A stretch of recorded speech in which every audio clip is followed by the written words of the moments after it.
ध्याये नित्यं महेशं रजतगिरिनिभं चारुचन्द्रावतंसं रत्नाकल्पोज्ज्वलां परशुमृगबरा भीतिहस्तं प्रसन्नं पद्मासीनं शमन्तात् स्तुतममरगणैर्व्याकृतिं वशानम् विश्ववादं विश्ववन्दं निखिलभयहरं पंचभक्तनेत्रम्। देवादिदेव महादेव का ध्यान करते हुए मित्रों इस वीडियो का प्रारंभ करते हैं ताकि उनकी कृपा हम पर, आप पर, हम सब पर बरसती रहे। मित्रों कुंडली के अंदर बुध आदित्य योग अर्थात सूर्य बुध की युति यदि किसी जातक की कुंडली में को होती है तो महाशय जी बता देते हैं कि भाई युवावस्था में मान लीजिए कुंडली दिखा दी या बालपन में माँ बाप ने दिखा दी कि इनकी कुंडली में बुध आदित्य योग है, इनकी तो सरकारी नौकरी लगेगी, उच्च पद की प्राप्ति होगी, IAS, IPS, IRS, IFS या फिर राजनीति में ये जरूर मंत्री बनेंगे ही बनेंगे, उच्च पद पाएंगे ही पाएंगे। किंतु जब समय धीरे धीरे आता है और जातक देखता है कि भाई उसके जीवन में तो इसका कोई प्रभाव दिख नहीं रहा, क्यों नहीं दिख रहा? ऐसे ही गजकेसरी योग, सुनफा योग है ना, कुबेर योग आदि आदि योग, बहुत सारे लक्ष्मी नारायण योग कुंडली के अंदर होते हैं। तो महाशय जी बता देते हैं कि भाई बालक बहुत किस्मत वाला है, किंतु बालक तो दर दर की ठोकर खा रहा है, संघर्ष कर रहा है। बहुत अधिक उच्च पद की तो छोड़िए, चपरासी की भी सरकारी नौकरी पाना बड़ा मुश्किल हो गया। क्यों हो रहा है ऐसा? जब कुंडली के अंदर बुध आदित्य योग बना हुआ है तो फिर ऐसा क्यों हो रहा है? जातक क्यों नहीं उसके लाभ प्राप्त कर पा रहा है? मित्रों इसके लिए बुध और सूर्य को बहुत बारीकी और गहनता के साथ देखा जाना चाहिए। किस भाव में ये योग बन रहा है, किस राशि में ये योग बन रहा है, और क्या बुध अस्त है? अगर बुध अस्त होगा तो इस योग का कोई लाभ दोस्तों नहीं मिलेगा। सूर्य नीच के होंगे, तुला राशि में होंगे, तब भी ये योग फलित नहीं होगा। मित्रों बृहस्पति के पक्के घर अर्थात 2, 5, 9, 11, 12 या फिर धनु और मीन राशि में जब ये योग बनाएगा तब भी इस योग का फल नहीं मिलेगा। इसके साथ मित्रों यदि कुंडली में ये योग तो है किंतु साथ में सूर्य शनि का टकराव भी है, अर्थात शनि अपनी पूर्ण दृष्टि से सूर्य को देख रहे हैं, वहां पर को इस योग का लाभ बिल्कुल भी नहीं मिलेगा मित्रों। और साथ में मंगल भी बद हो जाएगा, अर्थात मंगल भी खराब हो जाएगा। मंगल तो सूर्य का सेनापति है मित्रों। सूर्य को अगर मंगल की मदद मिलती है तो सूर्य बहुत शक्तिशाली हो जाता है। ऐसा जातक प्रायः उच्च पद पा जाता है, चाहे उसकी कुंडली में बुध आदित्य योग हो या ना हो।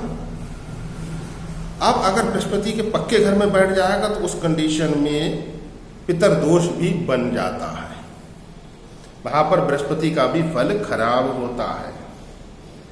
अब ये योग अगर अष्टम में, द्वादश में बन जाए तब जातक को इस योग का तो कोई भी लाभ नहीं मिलता, अपितु वो जातक बहुत परेशान हो जाता है अपने जीवन में, विशेष तौर पे जब उसके ऊपर सूर्य की महादशा या बुध की महादशा चालू होती है।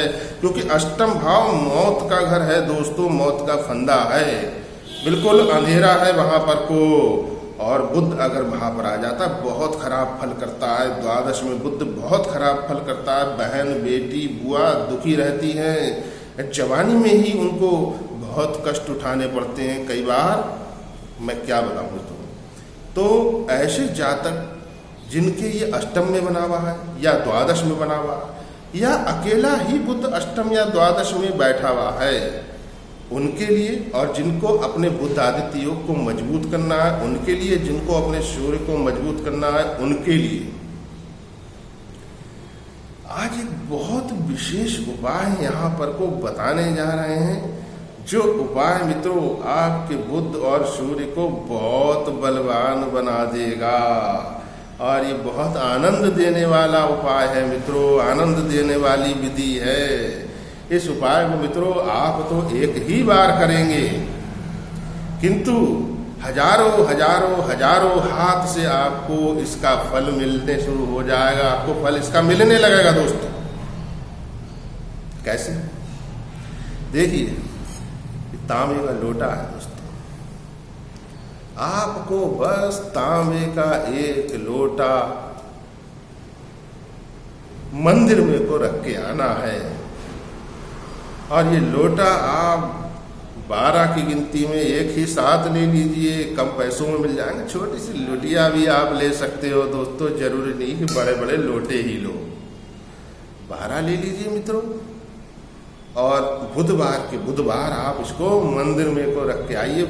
आप लोटा लेकर जाइए शिवालय में, एक लोटे या लुटिया में जल भरिए, शिव जी को अर्पित करके वो लुटिया वहीं छोड़ दीजिए। और उसके बाद हजारों हजार हाथ से जब उस लुटिया के जरिए जल शिवलिंग पर अर्पित होगा, कितनी अनुपम कृपा आपके ऊपर आएगी, कितने गुना उसका फल आपको मिलेगा। शायद आप स्वयं कभी भी इतना गुना फल अपने आप प्राप्त नहीं कर सकते थे।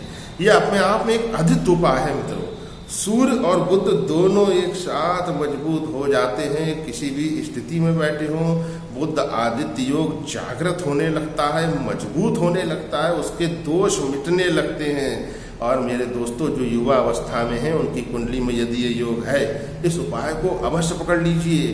किंतु मेहनत तो करना पड़ेगी, ताकि मार्क्स भी अच्छे आए और सरकारी नौकरी के लिए प्रयास कर रहे हैं तो वो मिल जाए। और यदि अन्य किसी प्रकार की अच्छी जॉब चाहते हैं तो वो भी बहुत अच्छे तरीके से आपको मिल जाएगी, सही समय पर मिलेगी। ये नहीं कि आपकी जिंदगी का कीमती समय निकल गया जद्दोजहद में, उसके बाद आपको मिली।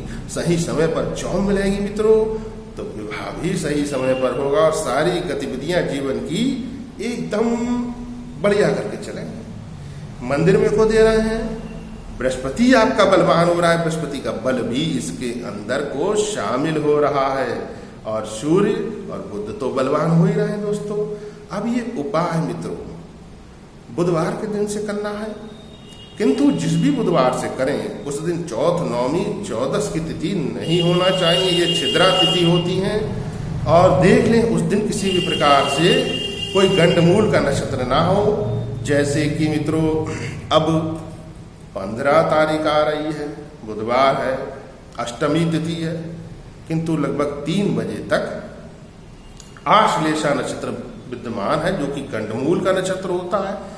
गंडमूल के जो 5 नक्षत्र होते हैं उसमें सबसे खराब फल आश्लेषा ही करता है। तो इसका बचाव करने के बाद आप परसों से प्रारंभ कर सकते हैं। और उसके बाद का जो बुधवार है वो आपका जो है उस दिन छिद्रा तिथि है। फिर आपको 29 मई को आपको फिर करना चाहिए, है ना। षष्ठी तिथि है और बहुत अच्छा योग है उस दिन, नक्षत्र बहुत अच्छे विद्यमान है। और अगर आप अपने बुधादित्य योग को मजबूत करना चाहते हैं, बुध को मजबूत करना चाहते हैं, सूर्य देव को मजबूत करना चाहते हैं, तो आप इस उपाय को 12 बुधवार तक कीजिए। और यदि यूं ही आप अपने जीवन में शुभता चाहते हैं तो एक बड़ा लोटा ले लीजिए। और मोहिनी एकादशी जो रविवार को आ रही है मित्रों, उस दिन आप इस लोटे को लेकर के शिवलिंग के सम्मुख पहुंच जाइए, अर्थात शिव मंदिर में को पहुंच जाइए। बस लोटे में जल भरकर शंकर जी को अर्पित कर दीजिए। और यदि वहां पर को जलहरी के ऊपर वो जो मटका रख देते हैं कई बार ना गर्मी के सीजन, उसमें भी एक लोटा जल अर्पित कर दीजिए, ताकि एक एक बूंद नीचे शिवलिंग पर निरंतर गिरती रहे। इसका विशेष महत्व होता है दोस्तों। भगवान शिव से बढ़कर कौन है?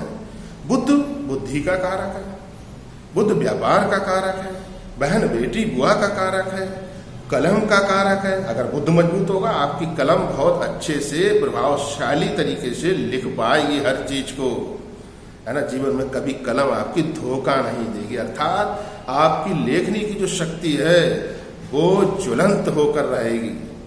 मित्रों, मैं आचार्य आशीष शास्त्री आपकी सेवा में अनवरत तत्पर।